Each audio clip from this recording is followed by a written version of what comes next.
नमस्कार, जय हिंद।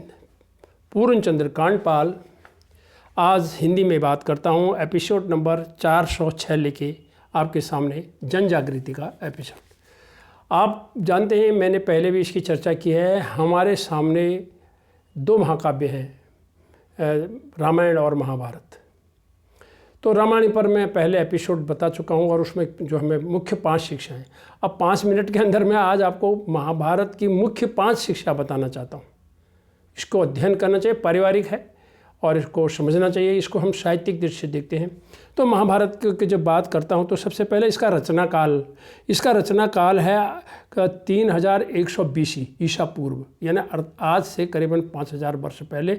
और ऋषि पाराशर और सत्यवती के जो पुत्र थे वेद व्यास, उनके द्वारा ये लिखी गई और इसको लिखने में करीबन 3 वर्ष का समय लगा, ऐसा बताया जाता है।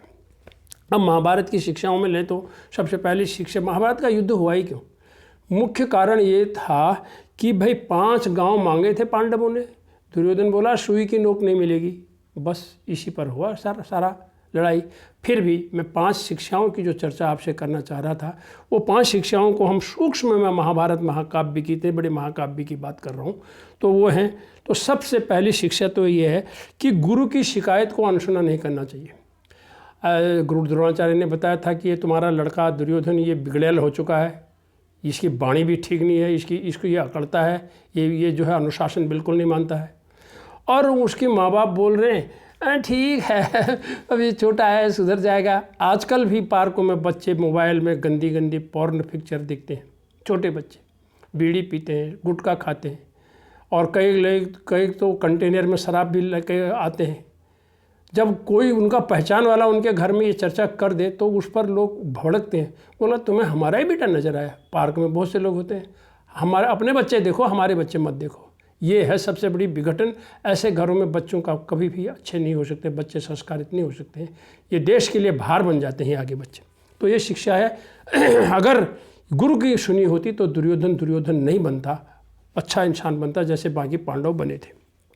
दूसरा शिक्षा, ससुराल के व्यक्ति को या किसी रिश्तेदार को काफ़ी समय तक आप अपने घर में जगह न दें। ये शिक्षा महाभारत में देता है।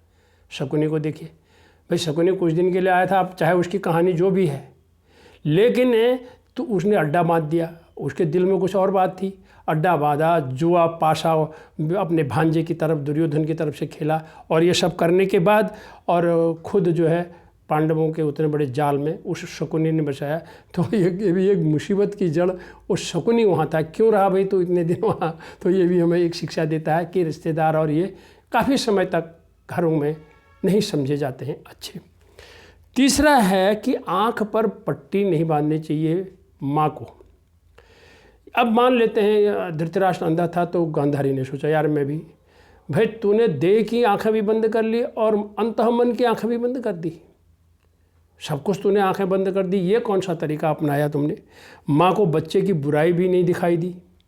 और पतिव्रत धर्म का ये थोड़ी होता है। अरे अच्छा होता है, आंखें खुली रखती, पति को राह दिखाती, दुर्योधन की दुर्गुणों को देखती, सब कुछ अच्छा करती। कुरुवंश का नाश होने में कारण ये भी तो रही थी गांधारी। तो गांधारी को आंख पर पट्टी नहीं बांधनी चाहिए। यानी यहाँ एक संदेश जाता है कि महिलाओं को अपने घर में जो कुछ गलत हो रहा है उस संबंध में आंख पर पट्टी नहीं बांधनी चाहिए, उनको कहना चाहिए, व्यवहारिकता के साथ कहना चाहिए। चौथी शिक्षा ये होती है कि शब्दों की मार बड़ी खतरनाक होती है। द्रौपदी ने बिना बोले ही बोल दिया, अंधों से अंधे पैदा होते हैं। दुर्योधन को चिढ़ लग गई, उसने कहा इसका जवाब तेरे को देंगे। कहते ना शब्द सवारे बोलिए, शब्द के हाथ न पाऊँ, एक शब्द औषधि करे, एक शब्द करे घाव। इस शब्द की वजह से सारा गड़बड़ हुआ और अंत में आप जानते हैं उसने फिर क्या किया। और 5वीं और अंतिम शिक्षा जो मैंने सूक्ष्म में ली है वो है नारी का अपमान करना या नारी का अपमान सहना भी बहुत बड़ा गुनाह है। अब सबसे पहले जी युधिष्ठिर महोदय जी ने, आप कौन होते हो उनको जुए के दाव पर लगाने वाले? राजपाट हार गए थे, पर पत्नी को क्यों लगाया?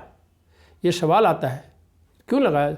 वो हार गए और उसके बाद फिर दुर्योधन और दुशासन ने जो भरी सभा में उसके साथ करना चाहा, वो तो भला हो कृष्ण का जिन्होंने उसकी चीर पुराई, तो वो उसको निर्वस्त्र करना चाहते थे।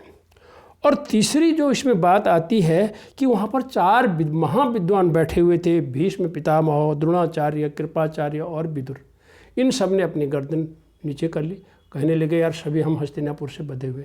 ऐसे कैसे बधे हुए थे? हम इसकी व्याख्या, इसका विश्लेषण हम सिर्फ साहित्य की दृष्टि से करते हैं कि भाई ऐसा कैसे आपने सहन कर लिया कि आप एक महिला के कपड़े उतारे जा रहे हो, उसकी चीर साड़ी उतारी जा रही हो और आप गर्दन को नीचे को कर लो। तो ये हमें जो 5 शिक्षाएं जो मैंने सूक्ष्म में महाभारत की बताई, ये हमें मंथनीय है, चिंतनीय है। यदि हम इनका घरों में, अपने समाज में ध्यान रखें तो हम घरों में छोटे मोटे कलह से भी बच सकते हैं और जो छोटी छोटी बात पर महाभारत होती है उसको टाला जा सकता है। इन्हीं शब्दों के साथ नमस्कार, धन्यवाद।